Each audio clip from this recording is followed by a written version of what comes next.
ಓಂ ಶ್ರುತತ್ವಾಚ್ಚ ಓಂ ಏಕೋ ದೇವಃ ಸರ್ವಭೂತೇಷು ಗೂಢಃ ಸರ್ವವ್ಯಾಪಿ ಸರ್ವಭೂತಾಂತರಾತ್ಮ ಕರ್ಮಾಧ್ಯಕ್ಷಃ ಸರ್ವಭೂತಾದಿವಾಸಃ ಸಾಕ್ಷಿ ಚೇತ ಕೇವಲೋ ನಿರ್ಗುಣಶ್ಚ. ಈ ಶ್ವೇತಾಶ್ವತರ ಉಪನಿಷತ್ತನ್ನು ನಾವು ದೈನಂದಿನ ಆನ್ಹಿಕದಲ್ಲಿ ಇಂಥವನ್ನೆಲ್ಲ ತುಂಬ ಬಳಕೆ ಮಾಡ್ಕೋಬೇಕು. ಈಗ ಸಂಧ್ಯಾ ವಂದನೆ ಅಲ್ಲಿ ನಮ್ಗೆ ಹೆಚ್ಚು ಮಂತ್ರಗಳನ್ನು ಬೇರೆ ಯಾವ್ದಾದ್ರು ಮಂತ್ರಗಳನ್ನು ಸೇರಿಸ್ಲಿಕ್ಕೆ ಅವಕಾಶ ಇಲ್ಲ. ಆದರೆ ದೇವರ ಪೂಜೆ ಶ್ರಾದ್ದ ಇತ್ಯಾದಿಗಳನ್ನೆಲ್ಲ ಮಾಡುವಾಗ ಕೆಲವು ಮಂತ್ರಗಳನ್ನು ಅಲ್ಲಿ ಇದ್ದ ಮಂತ್ರಗಳನ್ನು ಬಿಟ್ಟು ಬೇರೆ ಮಂತ್ರಗಳನ್ನು ಖಂಡಿತವಾಗಿಯೂ ಸೇರಿಸ್ಕೋಬಹುದು. ನಾನು ಅದನ್ನು ಕೇಳಿದ್ದೆ ಗೋವಿಂದಾಚಾರ್ಯ ಮೊದಲಾದವರನ್ನು.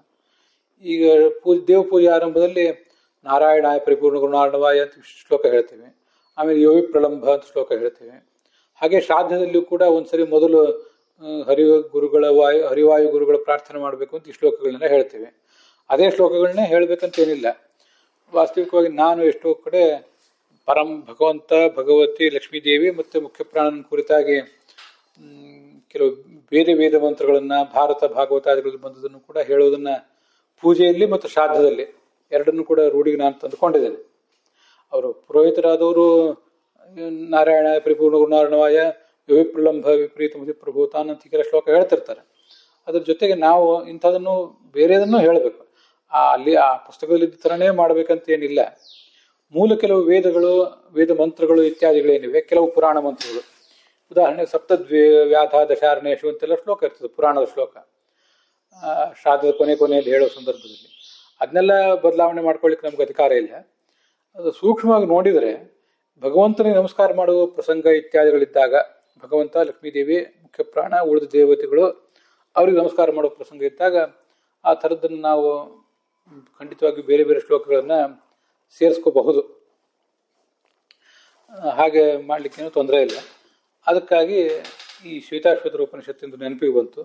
ಈ ಪ್ರತಿಯೊಂದು ಶಬ್ದವನ್ನು ಕೂಡ ನಾವು ಅರ್ಥ ಸಮೇತವಾಗಿ ನೋಡ್ತಿರೋದರಿಂದ ಬ್ರಹ್ಮಯಜ್ಞದಲ್ಲಿ, ನಮಸ್ಕಾರದಲ್ಲಿ, ದೇವ ನಮಸ್ಕಾರ, ದೈವ ಪಿತೃ ಕಾರ್ಯ ಮೊದಲಾದ ಕಡೆ ಅದನ್ನು ನಾವು ಅರ್ಥಾನುಸಂಧಾನ ಪೂರ್ವಕವಾಗಿ ಪಾರಾಯಣ ಮಾಡಲಿಕ್ಕೆ ತುಂಬ ಚೆನ್ನಾಗಿರ್ತದೆ.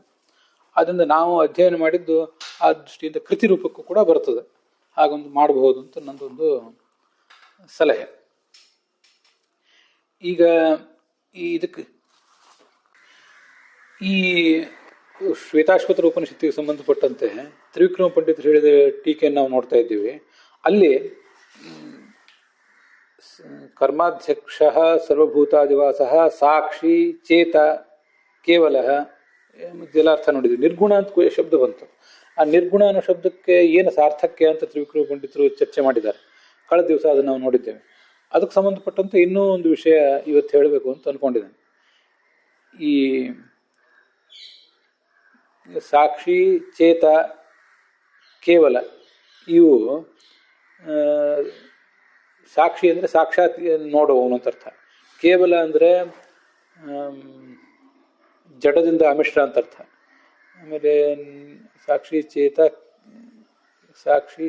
ಕೇವಲ ಅಂದರೆ ಜಡ ಮಿಶ್ರ. ಚೇತ ಅಂದರೆ ಜ್ಞಾನಸ್ವರೂಪನಾದವನು, ಜ್ಞಾನಸ್ವರೂಪವಾದ ಇಂದ್ರಿಯ ಉಳ್ಳವನು ಅಂತ ಅರ್ಥ. ಇಷ್ಟು ಹೇಳಿದ ಮೇಲೆ ನಿರ್ಗುಣ ಅಂತ ಯಾಕೆ ಹೇಳಿದ್ದಾರೆ ಅಂತ ತ್ರಿವಿಕ್ರಮ ಪಂಡಿತರು ಚರ್ಚೆ ಮಾಡಿದ್ದಾರೆ. ಯಾಕೆ ಅವ್ರಿಗೆ ಪ್ರಶ್ನೆ ಏನು ಅಂದರೆ,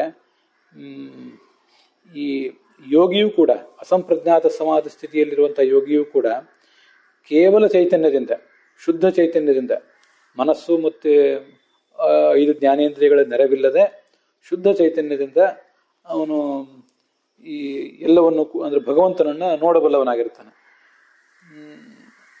ಮತ್ತು ಸಂದರ್ಭ ಬಂದರೆ ಕೆಲವು ಇತರ ಸಂಗತಿಗಳನ್ನು ಕೂಡ ನೋಡಬಲ್ಲವನಾಗಿರ್ತಾನೆ.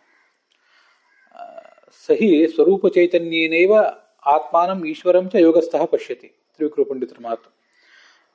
ಜಡ ಅಮಿಶ್ರವಾದ ಸ್ವರೂಪ ಚೈತನ್ಯದಿಂದಲೇ ಆತ್ಮಾನಂ, ತನ್ನನ್ನು, ಈಶ್ವರನನ್ನು ಕೂಡ ನೋಡ್ತಾನೆ. ನಚ ತದಾ ಗುಣಾಭಿಮಾನಿ, ಆಗ ಅವನಿಗೆ ಗುಣದ ಅಭಿಮಾನವೂ ಇರೋದಿಲ್ಲ. ಅದಕ್ಕೆ ತುರ್ಯಾವಸ್ಥಾ, 4ನೇ ಅವಸ್ಥಾ ಅಂತಾರೆ. ಆದ್ರಿಂದ ಸಾಕ್ಷಿ, ಚೇತ, ಕೇವಲ ಇದೆಲ್ಲ ಗುಣಗಳು ಅವನಲ್ಲಿಯೂ ಬಂದವಲ್ಲ ಅಂತ ಒಂದು ಸಂಶಯ ನಮಗೆ ಬರಬಹುದು. ಅದಕ್ಕೆ ಹೇಳ್ತಾರೆ ಅವನು ನಿರ್ಗುಣನಲ್ಲ, ನಿರ್ಗುಣ ಭಗವಂತ ಒಬ್ಬನೇ, ಇವನು ಸಗುಣನೇ. ಅವನಿಗೆ ಗುಣದ ಅಭಿಮಾನ ಇಲ್ಲದೆ ಹೋದರೂ ಕೂಡ ಅವನು ಸಗುಣ. ಯಾಕೆಂದರೆ ಪ್ರಾರಬ್ಧ ಕರ್ಮ ಅವನು ಇನ್ನೂ ಮುಗಿದಿಲ್ಲ ಆದ್ರಿಂದ ಅಂತ.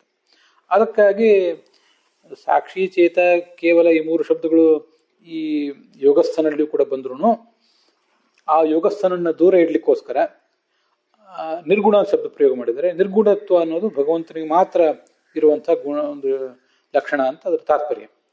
ಯಾಕೆಂದ್ರೆ ಅವನು ಇನ್ನೂ ಸಗುಣನೇ ಆಗಿದ್ದಾನೆ. ಸಗುಣ ಯಾಕಾಗಿದ್ದಾನೆ? ಪ್ರಾರಬ್ಧ ಕರ್ಮ ಮುಗಿದಿಲ್ಲ, ಇನ್ನೂ ಲಿಂಗ ದೇಹ ಇದೆ, ಅನಿರುದ್ಧ ದೇಹ ಇದೆ, ಭೌತ ದೇಹ ಇದೆ, ಇವೆಲ್ಲ ಇರೋದ್ರಿಂದ ಅವನು ಇನ್ನು ಸಗುಣನೇ ಆಗಿದ್ದಾನೆ ಹೊರತು ನಿರ್ಗುಣನಾಗಿಲ್ಲ.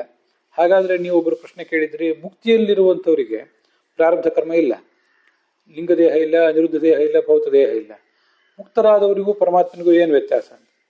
ಆಗ ನಾನು ಗೀತಾ ಭಾಷ್ಯ, ಗೀತಾ ತಾತ್ಪರ್ಯ ಮತ್ತು ಬ್ರಹ್ಮಸೂತ್ರ ಭಾಷ್ಯ ಇತ್ಯಾದಿಗಳ ವ್ಯಾಖ್ಯಾನ ಸಂದರ್ಭದಲ್ಲಿ ಸತ್ಯನಾಥ ಸ್ವಾಮಿಗಳು, ಗೋವಿಂದಾಚಾರ್ಯ ಮೊದಲಾದವರು ಹೇಳಿದಂತೆ ನಾನೂ ಕೂಡ ಅದನ್ನು ಒಪ್ಪುವಂತೆ, ಪ್ರಾಕೃತವಾದ ಸತ್ವರಜಸ್ತಮ ಗುಣಗಳು ಮಾತ್ರ ಇರುವುದಲ್ಲ, ಅಪ್ರಾಕೃತವಾದ ಸತ್ವರಜಸ್ತಮ ಗುಣಗಳು ಕೂಡ ಜೀವಸ್ವರೂಪಕ್ಕಿವೆ.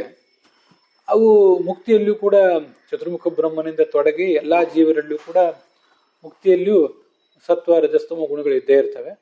ರಜೋಗುಣ ಮತ್ತು ತಮೋ ಗುಣಗಳು ಆವಾಗ ನಿಷ್ಕ್ರಿಯ ಆಗಿ ಹೋಗಿರ್ತವೆ ಅಂತ ಗೋವಿಂದಾಚಾರ್ಯ ಅಭಿಪ್ರಾಯಪಟ್ಟದನ್ನ ಅವಾಗ ಹೇಳಿದ್ದೆ.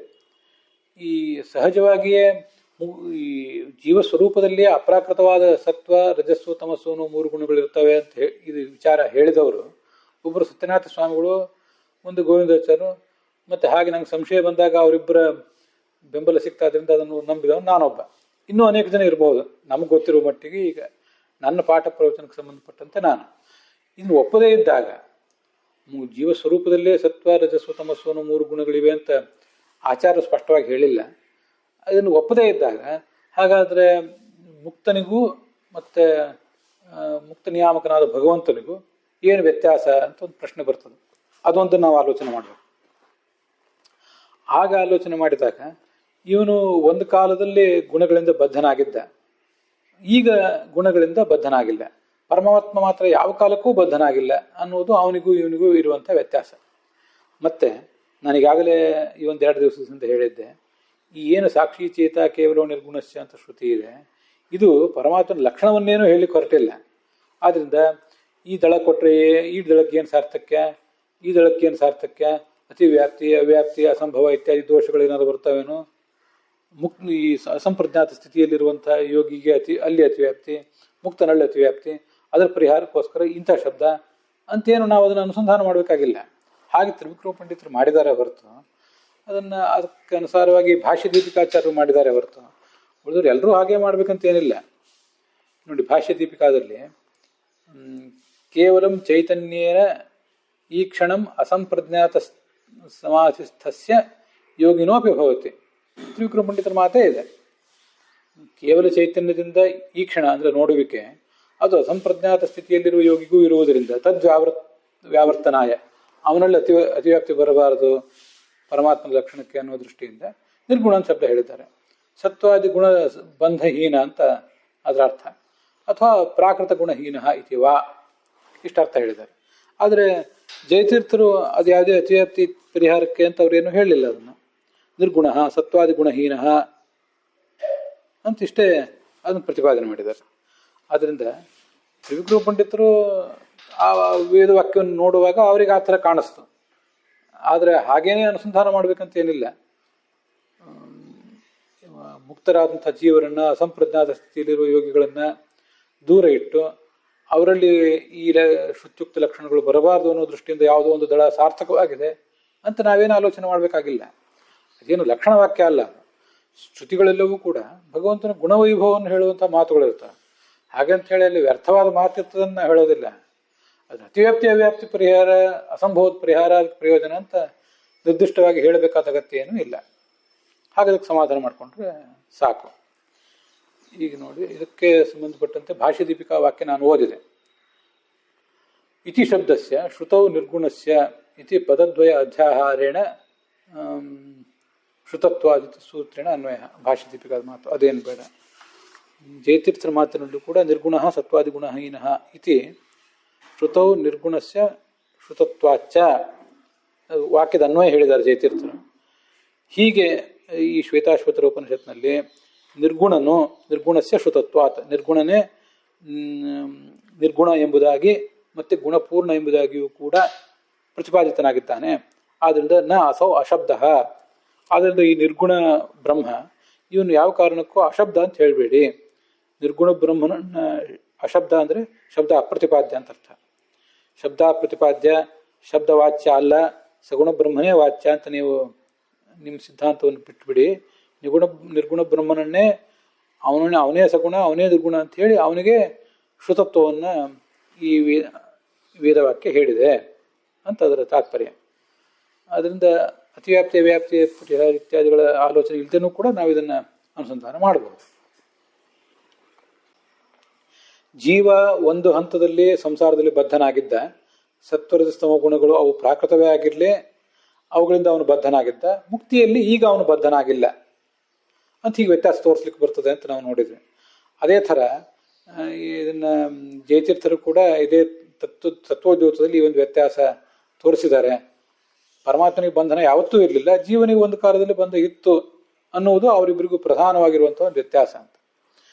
ಈ ಅಂತೂ ಜೀವನ ರೆಕಾರ್ಡಿಂಗ್ನಲ್ಲಿ, ಒಟ್ಟಾರೆ ಅವನ ಟ್ರ್ಯಾಕ್ ರೆಕಾರ್ಡ್ನಲ್ಲಿ, ಹಿಸ್ಟ್ರಿಯಲ್ಲಿ ಒಂದು ಬಂಧನ ಅನ್ನೋದು ಒಂದು ಕಾಲದಲ್ಲಿ ಇತ್ತು ಅವನಿಗೆ. ಹೀಗೆ ಒಂದು ವ್ಯತ್ಯಾಸ ಇದೆ. ಇದೇ ಥರ ಬ್ರಹ್ಮಸೂತ್ರ ಭಾಷ್ಯದಲ್ಲಿ ಈ ಉಭಯೋರಪಿ ಅಬದ್ಧತ್ವಂ ದೇಶತಃ ಕಾಲತಶ್ಚೈವ ಸಮಾ ಪ್ರಕೃತಿರೀಶ್ವರೇ, ಲಕ್ಷ್ಮೀದೇವಿ ದೇಶತಃ ಕಾಲತಃ ಪರಮಾತ್ಮನಿಗೆ ಸಮಾನಳಾಗಿದ್ದಾಳೆ ಅಂತ ಹೇಳಿ ಉಭಯೋರಪಿ ಅಬದ್ಧತ್ವಂ, ಇಬ್ಬರೂ ಕೂಡ ಅಬದ್ಧರಾಗಿದ್ದಾರೆ, ಸಂಸಾರದಲ್ಲಿ ಇಬ್ಬರು ಕೂಡ ಅಬದ್ಧರು. ಹಾಗಾದ್ರೆ ಅವರಿಬ್ಬರಿಗೂ ಏನು ವ್ಯತ್ಯಾಸ ಅಂತ ನಾವು ಪ್ರಶ್ನೆ ಬಂದರೆ, ತದಬಂಧ ಪರಾತ್ಮನಃ, ಲಕ್ಷ್ಮೀದೇವಿಗೆ ಅಬದ್ಧತ್ವ ಬಂದಿರುವುದು ಯಾರಿಂದ? ಪರಮಾತ್ಮನಿಂದ ಬಂದಿದೆ. ಅಂತೂ ಅವಳ ಅಬದ್ಧತ್ವ, ಸಂಸಾರದಲ್ಲಿ ಬಂಧನ ರಹಿತತ್ವ, ಅದು ಪರಮಾತ್ಮನ ಅಧೀನ. ಸ್ವತಃ ಪರೇಶಸ್ಯ, ಪರಮಾತ್ಮನಿಗಿರುವ ಅಬದ್ಧತ್ವ ಏನಿದೆ ಅದು ಸ್ವತಃ ಸ್ವತಂತ್ರ. ಹೀಗೆ ಅವೆರಡಕ್ಕೂ ವ್ಯತ್ಯಾಸ ಇದೆ. ಅದರಿಂದ ಒಂದು ದೃಷ್ಟಿಯಿಂದ ಸಮಾನತೆ ಕಂಡರೂ ಕೂಡ ಅಬದ್ಧತ್ವ ಅನ್ನುವುದು ಲಕ್ಷ್ಮೀದೇವಿಯಲ್ಲಿ ಅಸ್ವತಂತ್ರ, ಭಗವಂತನಲ್ಲಿ ಸ್ವತಂತ್ರ. ಹಾಗೆ ತ್ರಿಗುಣ ಬದ್ಧತ್ವ ಅಂತ ಅನ್ನುವುದು ಜೀವನದಲ್ಲಿ ಒಂದು ಕಾಲದಲ್ಲಿ ಇತ್ತು, ಈಗ ಹೋಗಿದೆ. ಪರಮಾತ್ಮನಲ್ಲಿ ಮಾತ್ರ ಯಾವ ಕಾಲಕ್ಕೂ ಇಲ್ಲ. ಈ ಥರದ ವ್ಯತ್ಯಾಸಗಳನ್ನು ನಾವು ಅನುಸಂಧಾನ ಮಾಡ್ಕೊಳ್ಳಿಕ್ಕೆ ಬರ್ತದೆ ಸುಲಭವಾಗಿ. ಅಲ್ಲಿಗೆ ಇವತ್ತಿನ ಈ ಭಾಗ ಸಮಾಪ್ತ ಆಗಿದೆ.